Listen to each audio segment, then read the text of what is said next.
Thiruvananthapuram കഴക്കൂട്ടത്ത് ശുചിമുറിയിൽ mobile camera ഉപയോഗിച്ച് ദൃശ്യങ്ങൾ പകർത്തിയ പ്രതിയെ വീട്ടുകാർ പിടികൂടി. കഴിഞ്ഞ ചൊവ്വാഴ്ച രാത്രിയാണ് ഈ സംഭവം. കഴക്കൂട്ടം സ്വദേശി ബിനുവിനെയാണ് വീട്ടിലെ സ്ത്രീകൾ ചേർന്ന് പിടികൂടിയത്.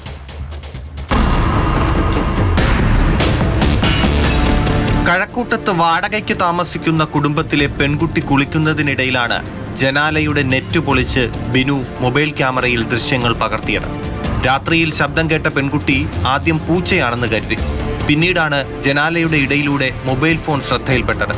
പെൺകുട്ടി നിലവിളിച്ചതിനെ തുടർന്ന് പ്രതി മതിൽ ചാടി രക്ഷപ്പെടാൻ ശ്രമിച്ചു.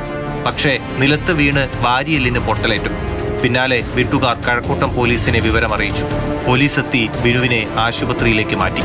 ആക്ച്വലി ഞാൻ കണ്ടത് ഫോണായിരുന്നു. ഫോൺ ഞാൻ കണ്ട ഉടനെ വിളിച്ചു പോവുകയാണ്. ഇയാളെ എന്റെ മണ്ടേ നേരത്തെ ചാടുകയും എന്റെ ചേട്ടൻ വെളിയിൽ നിന്ന് എന്റെ ചേട്ടൻ ഓടിപ്പോയി അയാളെ പിടിക്കുകയും പിടികൂടി അയാളെ കെട്ടിയിട്ട് പോലീസിനെ ഏൽപ്പിക്കുകയും ചെയ്തു. അയാൾ അപ്പൊ തന്നെ ഹോസ്പിറ്റലിൽ കൊണ്ടുപോയി. പിന്നെ ഞങ്ങൾ വെളിയിൽ ഇറങ്ങി പരിശോധിക്കുമ്പോഴാണ് കാണുന്നത് ഞങ്ങളുടെ ഈ വാഷ്റൂമിന്റെ കേജ്, ഈ കൊതുക് അടിക്കാൻ വെച്ചിട്ടുള്ള കേജും പിന്നെ കിച്ചന്റെ ബാക്കിലുള്ള ആ വിൻഡോയുടെ അവിടെ ഒരു കേജ് പോലെ അടിച്ചിട്ടുണ്ട്. ആ കേജ് അയാൾ വലിച്ചു പൊട്ടിക്കുകയും അതിന്റെ ഇടയിൽ കൂടെ നോക്കിയിട്ടുണ്ട്. അതിന്റെ CCTV ഫുട്ടേജ് ഞങ്ങളുടെ കയ്യിലുണ്ട്.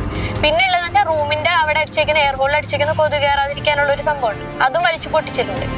പെൺകുട്ടിയുടെ പരാതിയിൽ കഴക്കൂട്ടം പോലീസ് കേസ് രജിസ്റ്റർ ചെയ്തു. നേരത്തെയും പലതവണ ഇയാൾ വീട്ടിൽ വന്നിട്ടുള്ളതായി വീട്ടുകാർക്ക് സംശയമുണ്ട്. അടുക്കള ജനലിന്റെയും മുറിയുടെ എയർ ഹോളിന്റെയും നെറ്റുകൾ പൊട്ടിച്ച നിലയിലാണുള്ളത്.